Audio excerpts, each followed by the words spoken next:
Hola, ¿cómo están todos? Estamos en el segundo episodio de su podcast deportivo favorito, Forest Time. El día de hoy tenemos como invitado al antropólogo Pedro Meré. Un gusto estar con ustedes, Jorge. Un gusto estar con ustedes en esta mesa de trabajo. Gracias por la invitación. El día de hoy tenemos un tema igual interesante que el episodio pasado para todos aquellos que son aficionados del béisbol. El tema se titula Dopaje y Antidoping en el béisbol y tenemos un video lleno de información que les parecerá muy útil o que les va a servir a todos ustedes. Y bueno, esperamos que les sea de utilidad y comenzamos con el podcast. Bueno, el dopaje en el béisbol ha afectado a muchos aficionados y fanáticos y seguidores del béisbol, tal como aquí el licenciado Pedro Meré, que es un experto en el tema. Resulta una tarea difícil y amarga reconocer que su deporte o pasatiempo preferido no se puede considerar como el deporte más limpio y honesto del mundo. Esto como en las academias, ¿no? Se ingieren sustancias ilícitas para poder llegar a un rendimiento esperado, ¿no? Sí, fíjate, Hugo, ha trascendido en muchos medios que ahora con el auge de las academias, el uso indebido de algunas sustancias, creo que es algo que se debe de investigar, es algo que se debe de cuestionar, de cómo también por el hecho de ser jóvenes y adolescentes también debe estar mucho más penado ese uso de sustancias, que también, y creo que ahorita ustedes lo van a seguir comentando, tiene un lugar en la historia del béisbol, porque no siempre ha sido el béisbol un lugar de territorio para el dopaje y la utilización de sustancias nocivas para la salud y que aumentan el rendimiento, sino que tiene un punto de origen, tiene un momento histórico. Pero qué bueno que mencionas esta parte de las academias, porque desde que el béisbol se abrió, de que ya no solamente los equipos de ligas menores y ligas afiliadas a grandes ligas desarrollan peloteros, sino que también privados lo hacen, ha aumentado este tipo de academias y ha aumentado también estos rumores de que hablan de que en esas academias hay sustancias ilícitas. Sí, también como lo dijo, también es probable que las estadísticas históricas y sus grandes protagonistas estuviesen cegados por el uso del dopaje. Pedro, usted como antropólogo que ha visto en carne propia diferentes culturas, diferentes civilizaciones, localidades, comunidades, dejando de lado por un momento el béisbol de grandes ligas, ¿ha visto las mismas situaciones en el béisbol amateur? Fíjate que en localidades, municipios, pueblos como son los que nos rodean a nosotros aquí en Veracruz, el béisbol ha tenido una particularidad que está muy arraigada en la cultura y que en esos espacios, digamos, comunitarios, locales, en algunos momentos se ha escuchado incluso de que se traslapan medicamentos que se usan en el uso veterinario para también el uso de las personas, como con la idea de aumentar el rendimiento deportivo. ¿Cuánto no hemos escuchado de esta medicina que se utiliza para equinos, para bovinos, que son inyectados en humanos? Y eso se da en el contexto rural, campesino, ganadero de estos municipios. Y qué buena pregunta, qué excelente pregunta. Ok, es difícil encontrar un deporte que no haya sido tocado por los tentáculos del dopaje, y el béisbol no ha sido la excepción. Debido a estos sucesos se ha llegado a escuchar múltiples sugerencias hechas por los mismos comentaristas deportivos. Se ha pretendido revisar el fenómeno del dopaje en el béisbol, las características de este fenómeno nocivo en el deporte, la llegada del uso de sustancias prohibidas, su presencia en el pasado presente y las formas de lucha en búsqueda de un futuro sin dopaje. La palabra doping o dopaje es un dialecto bantú que se hablaba. La palabra dopaje o doping es un dialecto bantú que se hablaba en algunas tribus del este de África del Sur, donde se utilizaba para denominar una bebida a base de alcohol y nuez de cola. Posteriormente, este vocablo pasó al idioma de los Boers, donde se utilizaba para denominar cualquier tipo de bebida estimulante. Es muy interesante el tema, pero también debemos hablar de la llegada de las drogas en el deporte. Algunos investigadores e historiadores han señalado que las primeras drogas o el primer tipo de dopaje en el béisbol que llegaron fueron las anfetaminas, que durante la Segunda Guerra Mundial las potencias aliadas y el eje proporcionaron sistemáticamente esta droga a las tropas, principalmente a los aviadores, durante los vuelos nocturnos para mejorar su resistencia, su concentración mental y de los soldados.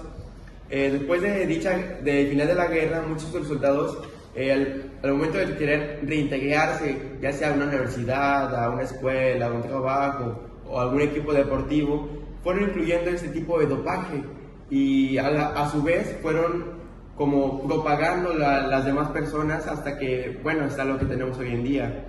Sin embargo, los registros históricos han confirmado que desde los inicios de la práctica del béisbol como deporte, los jugadores han intentado siempre obtener ventajas de de alguna fuente, tener algún tipo de sustancia que los pueda ayudar a mejorar resistencia o capacidades físicas. Este es el criterio general del cual se tiene en el béisbol general en el dopaje. Bueno, y continuando un poco con lo que decía Jorge, la práctica del dopaje en forma empírica en el béisbol tuvo sus inicios con la preparación y administración de un macerado creados en el fines del siglo XIX por un médico francés llamado Charles Edward. Este se realizó a base de testículos de perro, conejos, cobayos y carneros, que se conoció como el elixir de la vida. Aunque hasta los inicios de su utilización los jugadores desconocían la composición del elixir, el principio activó lo que era la testosterona. Este macerado o extracto se convirtió en la primera droga conocida para mejorar el rendimiento de los deportistas de ligas profesionales en Estados Unidos, cuando el beisbolista Pug Galvin de los Pittsburgh alegó que la había consumido en el año 1989. Generalmente, las estadísticas sobre los casos positivos del dopaje en el béisbol registran solamente a los jugadores que participan en grandes ligas. Pedro, te tengo una pregunta. ¿Por qué crees que los jugadores de alto rendimiento quieren probar esas sustancias ilícitas? Mira, hay un montón de factores por los cuales una persona arriesgaría su estabilidad física por aumentar su rendimiento físico. Algunas de ellas están relacionadas con las presiones que un deportista de alto rendimiento profesional pueda tener. Recordemos que los deportistas viven de acuerdo a su nivel económico, de cómo son los números que dan, en el caso de béisbol, las estadísticas del año pasado. Obviamente hay una fuerte presión por aumentar esas estadísticas. ¿A qué recurre un beisbolista? Pues tal vez a sustancias, ¿no? Ante esa presión. También hay que tener en cuenta que en algún momento de la historia, como se leyó o como dijeron ustedes hace unos minutos, desde el mismo poder, es decir, desde el mismo dueño de los equipos, en algunos momentos fue una práctica que fue promulgada por ellos mismos para aumentar, sobre todo en la década de los 80, muchachos. La década de los 80 va a ser un momento histórico en donde muchos empresarios del deporte, no solamente el béisbol, sino el deporte mundial, lo van a promover. Es decir, que desde esos lugares se promovía que los deportistas tomaran estas sustancias a costa de la misma salud, porque sabemos que todas estas sustancias te dan un rendimiento explosivo durante un corto tiempo, pero que también es algo que te va dañando a lo largo del tiempo, ¿no? Te va dañando a lo largo de los años. El caso más reciente ahorita, si no me equivoco, es el de Tatis Jr., ¿verdad? Y creo que más adelante lo vamos a tocar, que pues a pesar de ser un atleta de muy alto rendimiento y con muy buenas estadísticas, pues cayó en el peligro del dopaje y fue descubierto. De hecho, que fue suspendido por casi toda la temporada pasada. Ha habido un montón de casos de beisbolistas estrellas que han sido incluso dejados de la posibilidad de acceder al Salón de la Fama de Grandes Ligas por tener un pasado de dopaje, ¿sí? Claro. Tal vez el más grande ejemplo fue también Alex Rodríguez, que no llegó al Salón de la Fama por lo mismo, porque Barry Bonds, tal vez uno de los casos más icónicos, Barry Bonds, de que a pesar de sus récords en jonrones en el béisbol de las Grandes Ligas, sabemos que no va a ingresar al Salón de la Fama, o que del actual estrella de los Diablos Rojos del México, Cano, que salió positivo y que tal vez sus números son para el Salón de la Fama, incluso para seguir jugando Grandes Ligas, sin embargo hoy está en la Liga Mexicana de Béisbol, ¿no? Son casos particulares, pero que también se han sido generalizados a lo largo del tiempo. Un punto importante es que cuál es el fondo a nivel de la innovación de sustancias prohibidas en el deporte. Las anfetaminas, ustedes lo leyeron, ¿no? Cómo nacieron en el contexto de guerra, para que estos soldados pudieran estar activos a nivel psíquico, mental, y poder ser armas de guerra mucho más efectivas. También esa es una dinámica de las drogas, es una dinámica de donde surgen las drogas.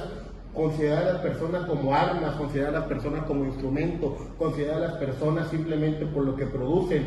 También estas anfetaminas han llegado a todos los niveles de la vida laboral. Hay obreros que consumen para seguir trabajando en la fábrica, y también Para Los mineros también. Los mineros, para sí. poder resistir Todas todo las el trabajo, jornadas, ¿no? todo.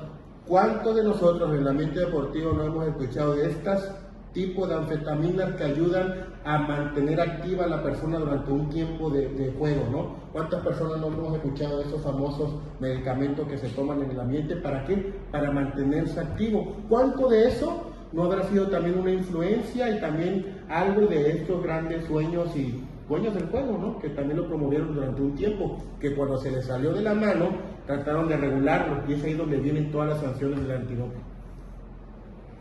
Bueno, como siguiente punto tenemos algo muy relacionado con lo que acabas de mencionar, que es el dopaje como principal amenaza para el béisbol y el deporte. El uso de sustancias prohibidas por parte de los atletas de élite es un grave problema que va de más allá de hecho de ser destacado y ende descalificado en una competencia deportiva.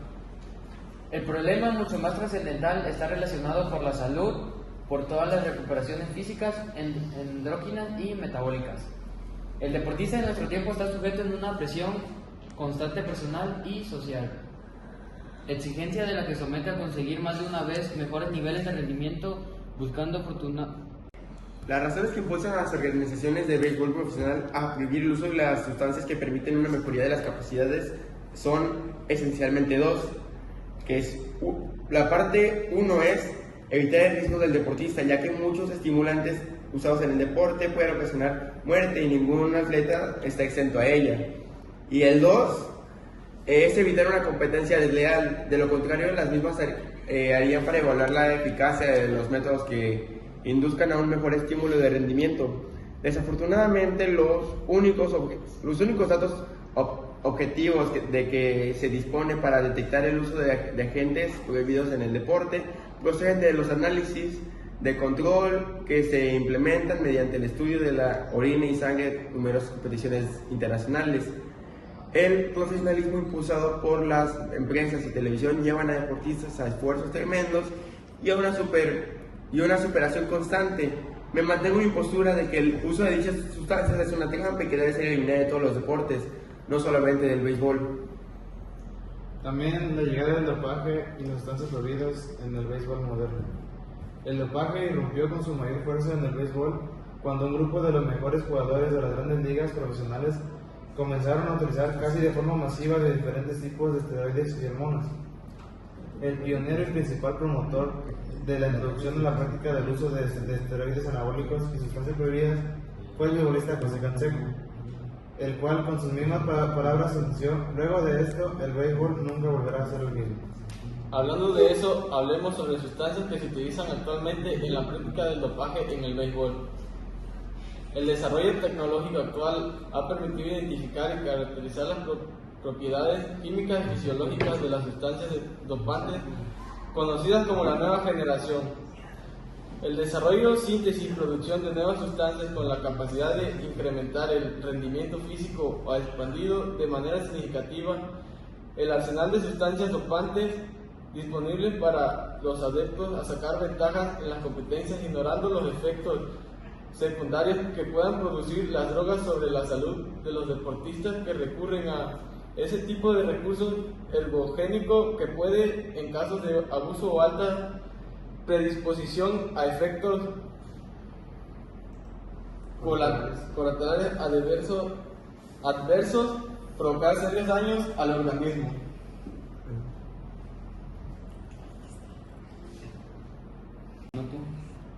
Como siguiente tema tenemos la lucha contra el dopaje en el béisbol. En 1973, el subcomité del Senado de la Judicatura, encargado de investigar la delincuencia juvenil en Estados Unidos, convocó audiencias para tratar el tema del uso adecuado e inadecuado en las drogas por los atletas. En ese momento, la información verificada era difícil de encontrar y existían pocos estudios académicos sobre las numerosas drogas utilizadas por los deportistas. Los esteroides llegaron a la lista de sustancias prohibidas en el béisbol en 1991. Sin embargo, las pruebas de los jugadores de grandes ligas no comenzaron hasta la temporada 2003, mientras iniciaban las pruebas de esteroides y su uso continuo. Tomando en cuenta este tema y para dar paso a hablar del siguiente tema, quiero hacer una pregunta a ti, Pedro. Como antropólogo, ¿cuál sería una propuesta que tú podrías ofrecer a la comunidad y al béisbol profesional para poder ofrecer una lucha contra el mismo dopaje? Que es buena pregunta, mi estimado Jorge. Yo creo que hay que empezar con humanizar el juego, porque parte de estas motivaciones que tienen los deportistas para consumir estas sustancias esteroides es que son vistos como máquinas a producir. Hay ciertos números, ciertas métricas, y más en el mundo del deporte y del béisbol, de la sabermetría, se ve al jugador como una máquina. Y cuando nuestra humanidad, porque somos cuerpos, somos que tenemos límites, se ve rebasado por esa intencionalidad de producir, las personas buscan estas sustancias. Lo primero que tendríamos que hacer, de mi perspectiva, es humanizar el juego. Que las personas son humanos, que las personas se cansan, que tienen emociones, que tienen cuerpos que se desgastan, y por lo tanto no es posible, es inhumanamente, biológicamente imposible mantener un rendimiento para estar bateando tal vez 500, estar bateando ahora con las superestrellas en el béisbol, ¿no? Efectividades bajas, porcentajes de bateo altos, es decir, humanizar el juego, dar a entender que el jugador no es una máquina, no es una máquina en serie, sino que es una persona. Y por otra parte, también sensibilizar más a nivel de la ética a todos los que participan en la industria del béisbol, no solamente a los jugadores, sino a todos, ¿sí? Desde directivos, dueños de equipo, gerentes, entrenadores, coaches, desarrolladores, los que están en las academias, los que desarrollan jóvenes, que hay una reflexión ética que se debe de hacer de manera permanente. Como decían hace rato ustedes, el dopaje tiene dos grandes dificultades a nivel ético. Una es que te daña tu cuerpo, ¿sí? La persona que insume estas sustancias tarde que temprano le va a cobrar factura, y otra es que buscan una ventaja sobre el oponente que es deshonesta.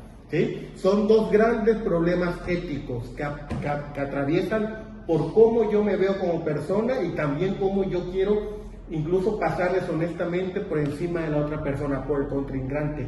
Yo creo que sensibilizando que somos humanos, sensibilizamos que también hay una construcción ética del deporte, podemos salir adelante de estos problemas de dopaje, Jorge. Muy buena respuesta, agradezco. También es importante, tomando en cuenta esta respuesta, hablar sobre el uso de esteroides anabólicos en el béisbol. El uso de esteroides afecta la integridad del deporte, y cuando un atleta es sorprendido utilizando estas sustancias, él mismo puede enfrentar una suspensión que puede variar desde unos pocos juegos hasta una temporada completa. Actualmente se conoce el principal promotor y clave de la introducción de los esteroides al béisbol fue Josh Ziegler, con lo cual se dio inicio a lo que hoy se conoce como la era de los esteroides. En 1958, Ciba la comercializó en forma de pastillas rosas llamadas Dianabol. Estas píldoras permiten mejorar la síntesis de proteínas en el organismo y aumentan considerablemente la masa muscular. Este fue el primer esteroide comercializado en la historia. El ex lanzador Tom House, reclutado en 1967 y activo en la MLB desde 1971 hasta 1978, admitió haber usado esteroides que no les darían a los caballos. Durante su carrera como jugador, según House, él usó drogas para mejorar su rendimiento en este deporte que estaba generalizado, y que 6 o 7 lanzadores de cada equipo eran por lo menos usuarios experimentales de esteroides u hormonas de crecimiento humano. Entonces, Pedro, desde la década de los 70, a principios de los 70, la era de los esteroides comenzó. Ahora imagínate cómo son los jugadores ahora, con más drogas, más información, el internet, con todo esto. Y más facilidad para acceder a ellas. Y sobre todo que los contratos millonarios, multimillonarios, les ofrecen una posibilidad mayor a los jugadores poder adquirir de mayor ingreso unas drogas más caras, ¿no? Que son supuestamente más efectivas. Y es que, como hemos hablado en algunas otras ocasiones, el deporte y el béisbol no es ajeno a los procesos sociales que se dan alrededor del mundo. Justamente en los años 70 y 80 son los años en donde aparece la segunda globalización, la globalización de los medios de información y comunicación. Y eso también tiene una revolución a nivel de la ciencia, de las ideas, de cómo las mercancías fluyen alrededor del mundo sin limitaciones. Y entonces estos adelantos a nivel químico de los nuevos medicamentos, de los nuevos anabólicos, se van a expandir por todo el mundo justamente por este proceso social. No es aleatorio que fue en los años 70, y decías ahorita, ¿cómo es posible? ¿Cómo será ahora? ¿Cómo será en este mundo aún más interconectado, más globalizado, donde no hay barreras, sino que simplemente podemos adquirir incluso por medios digitales, Mercado Libre, otras plataformas, cualquier tipo de medicamentos, incluso legales o ilegales, ¿no? Creo que ahora hay una ventaja y una desventaja, la posibilidad de que todo el mundo tiene de acceder a este mercado, ¿no? Pero también a la información, de tener conciencia de cómo es que estas sustancias también dañan nuestro cuerpo. Creo que incluso la ciencia ha avanzado, incluso en el desarrollo de nuevas técnicas de entrenamiento, nuevas formas de alimentación, el gimnasio, nuevas formas de entrenamiento que podrían ser una alternativa para esos deportistas que quieren incrementar su rendimiento físico por formas más honestas, más éticas, más saludables, y dejar un poco de lado todas estas sustancias que han pues dañado históricamente el deporte profesional. Hablando de eso, también es muy impresionante hablar sobre la popularización de los esteroides. Solo 4 años después, Silva comercializó el esteroide anabólico Winstrol para ser utilizado por vía intramuscular, el cual se popularizaron rápidamente entre los levantadores de pesas, pero sin analizar los posibles riesgos que el mismo podría ocasionar a la salud y sosteniendo la hipótesis. Los esteroides anabólicos son buenos para las personas con problemas médicos. ¿Por qué no deberían ser también beneficiosos para la gente sana? ¿Los harán más fuertes? Bueno, y adentrándonos un poco más con el tema del uso y abuso de las hormonas de crecimiento en el béisbol, podemos mencionar que la hormona de crecimiento HGH y el esteroide anabólico tetrahidrogestrina THG han revolucionado el campo del dopaje, tanto por sus efectos en los atletas como la dificultad de detectarlas en los controles. Actualmente en el dopaje se utilizan diferentes análogos de la HGH, factores de crecimiento similares a la insulina, moduladores metabólicos y eritropoyetina. La HGH aumenta la masa muscular y potencia los efectos de los anabolizantes. También favorecen el desarrollo de los huesos y acelera el crecimiento de tejidos y órganos, como el corazón o el hígado. También es importante mencionar que la nueva política de sanciones aplicada a los futbolistas que utilizan dopaje. Un ejemplo de ello fue el caso de Tatis Jr., uno de los más recientes y famosos casos del dopaje. Debido a su popularidad en la LMB, puso sanciones más estrictas y arremeter contra los jugadores que hicieran trampa para mejorar su rendimiento físico. La sanción hacía que el jugador fue por una suspensión de toda una temporada y sin goce de sueldo, o sea millones de dólares. Esto afectó mucho al jugador, ya que en su corta carrera en grandes ligas había sido privado de jugar en el mejor béisbol del mundo. Esto sin contar que su fama y algunos contratos se vieron afectados por este caso tan controversial. Y para el fin concluir con el episodio de hoy, la historia del dopaje y la corrupción en el béisbol no es un fenómeno nuevo y se enmarca posiblemente en los mismos inicios de este deporte. Los escándalos asociados a la producción, distribución y utilización de sustancias prohibidas, en ocasiones escondidas bajo el pretexto de usos terapéuticos y preservación de la salud, han en ocasiones escondidas bajo el pretexto de involucrado a atletas famosos de muchos deportes, y el béisbol no ha sido la excepción. Las drogas en el deporte afectan negativamente a la vida deportiva de los atletas, afectando la parte importante de su desarrollo social y moral. Es por esto que organizaciones deportivas han hecho campañas y han intervenido millones de dólares en la lucha contra las drogas del fenómeno de la vida saludable, fomentando la vida saludable y alejándola de sustancias nocivas. Y así mismo la tecnología y avances farmacéuticos han favorecido el deporte, como el desarrollo del antidopaje y el desarrollo físico, material deportivo, etc. Y bueno, quiero dar las gracias a Pedro Meré, el antropólogo, por estar aquí, por ayudarnos, nos ha sido de mucha utilidad para tener más conocimientos acerca de este tema. Y no sé si quieres dar algunas palabras para cerrar el episodio. Agradecerles la oportunidad de estar en este importante espacio y recordarles que el antidoping debe de ser algo que se aborde humanizándonos, construyendo nuevas relaciones éticas y teniendo mayor conciencia del bienestar común que debemos de tener todos y también ustedes que son deportistas. Un gusto estar con ustedes, muchachos. Y un aplauso para nuestro invitado especial, ¿no?